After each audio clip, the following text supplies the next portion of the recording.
Assalamualaikum warahmatullahi wabarakatuh. Jumpa lagi bersama kami Ujung Kandang Channel, channel dunia peternakan yang berusaha mengedukasi dan menginspirasi. Oke, konten Ujung Kandang kali ini akan membahas seputar ternak besar atau ruminansia. Nah, kali ini kami berada di tengah-tengah lahan rumput. Jadi pembahasan Ujung Kandang Channel pada konten kali ini membahas tentang rerumputan yang bergoyang. Tuh, goyang ya. Oke, garing ya. Oke, kali ini kita akan membahas beberapa atau salah satu dari jenis-jenis rumput unggul yang layak untuk dikembangbiakan atau budidayakan atau ditanam oleh petani-petani peternak Indonesia, yang kiranya ini dapat menjadi komoditas yang unggul untuk ternak-ternak kita. Dua jenis rumput itu, yang pertama adalah rumput pakcong atau rumput Thailand, kemudian yang kedua adalah rumput odot. Nah, kenapa kami membahas dua rumput ini? Karena memang dua jenis rumput ini salah satu dari sekian banyak varietas-varietas rumput unggul yang lagi ngetren di Indonesia gitu. Dan kebetulan juga di lahan kami yang kecil sedikit ini terdapat dua jenis varietas rumput itu. Oke, sebelum kita lanjut, jangan lupa di subscribe, jangan lupa di like, jangan lupa di share jika merasakan manfaat, agar lebih banyak lagi yang mendapat manfaat dari Ujung Kandang Channel. Karena subscribe itu gratis, segera di subscribe.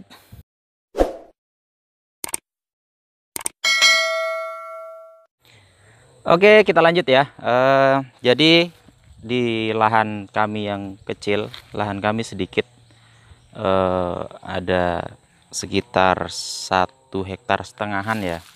Dari 1,5 hektar, kemudian yang 1 hektar kami tanami jagung, sudah selesai panen, rencana mau nanam lagi. Kemudian yang 1,5 hektar kami fokuskan untuk penanaman rumput, tapi ini baru 1/4-nya yang sudah tertanam karena kurangnya bibit kemarin. Nah,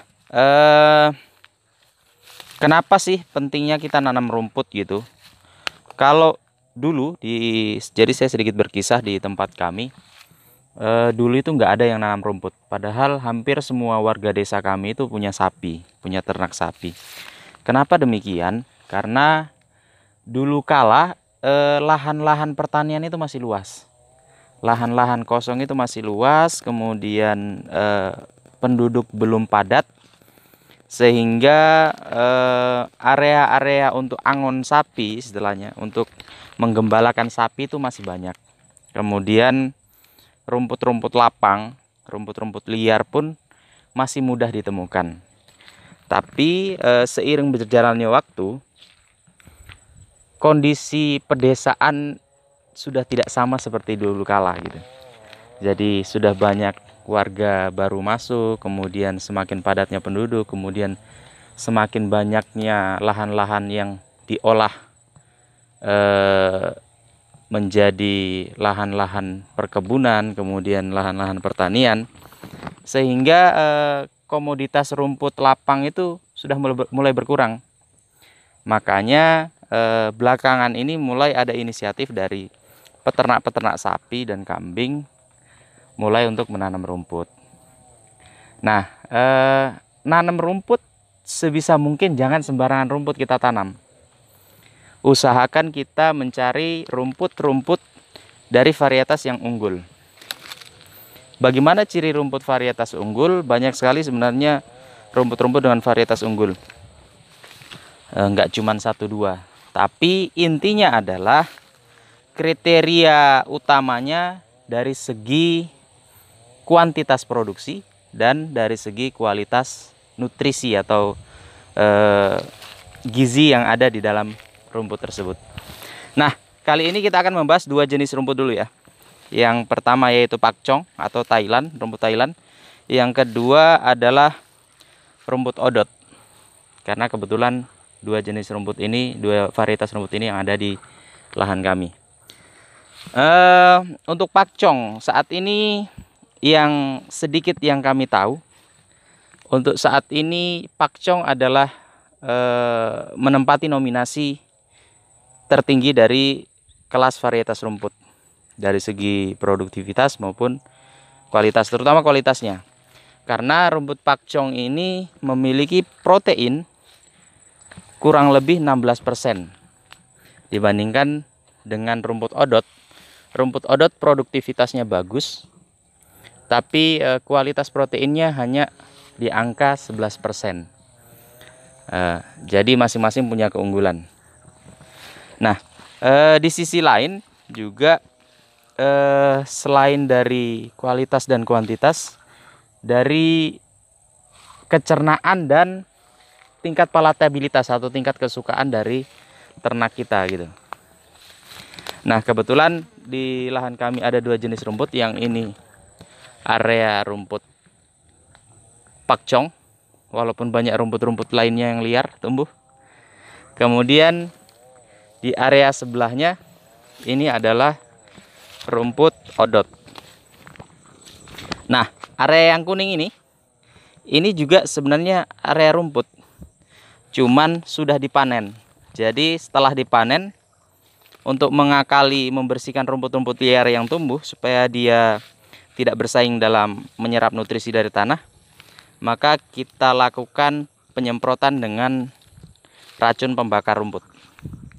Nah, ini kan, ini sebenarnya rumput juga, area tanam juga.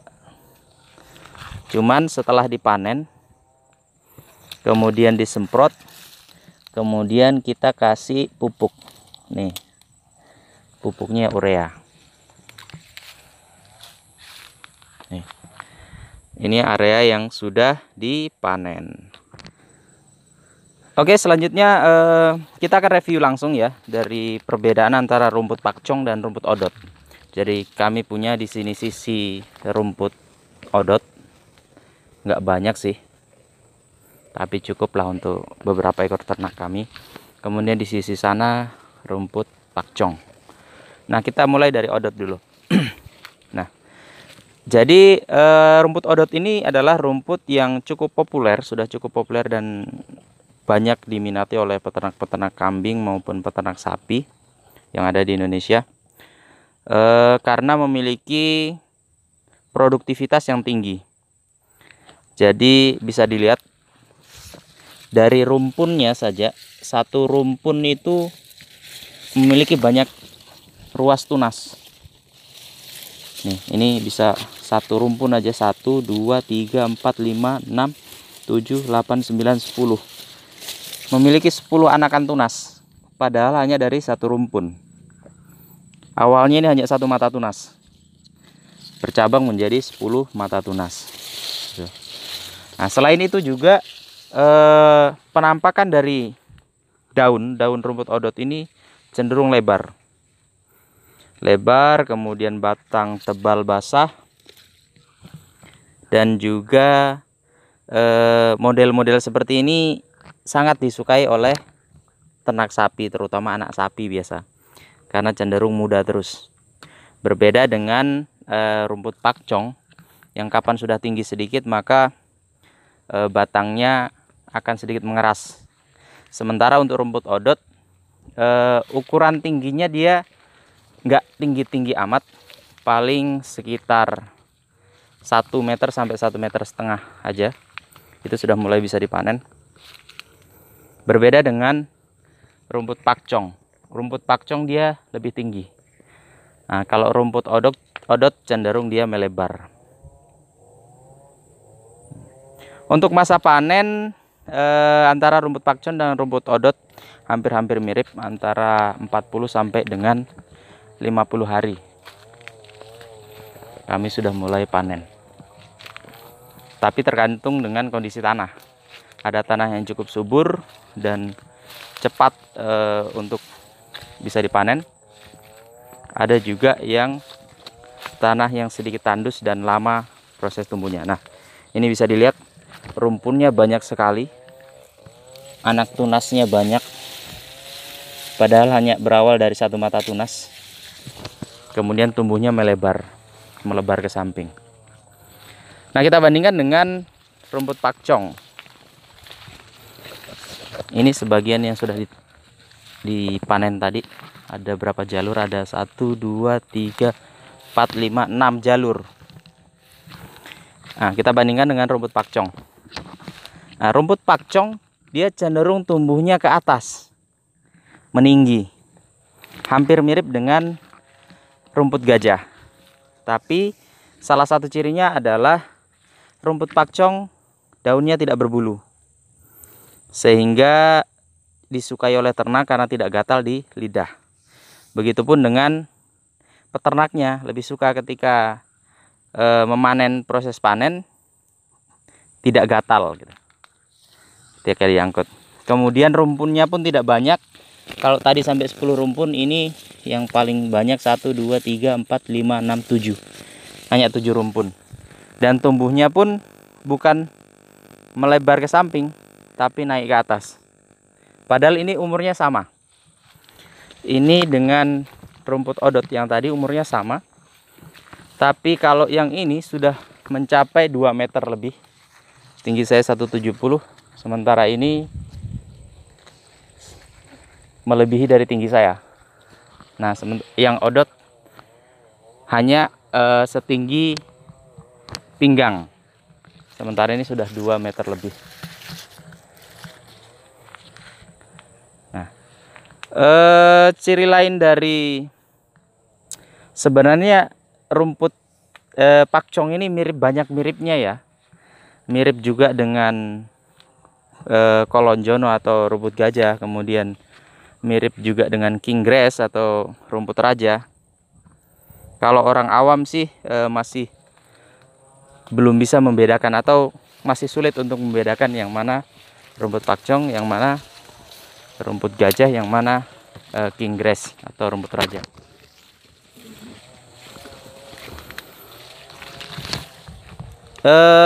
Yang paling mengagumkan atau yang paling diandalkan dari rumput pakcong ini, dia memiliki produktivitas juga yang cukup tinggi.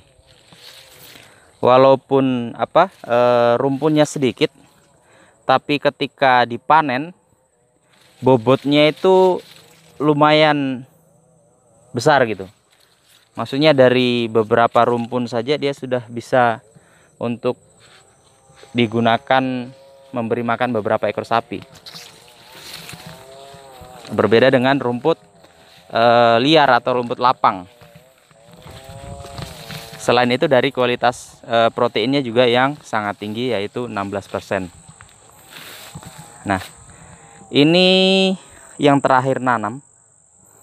Yang terakhir nanam baru setinggi lutut kurang lebih dari jenis rumput pakcong.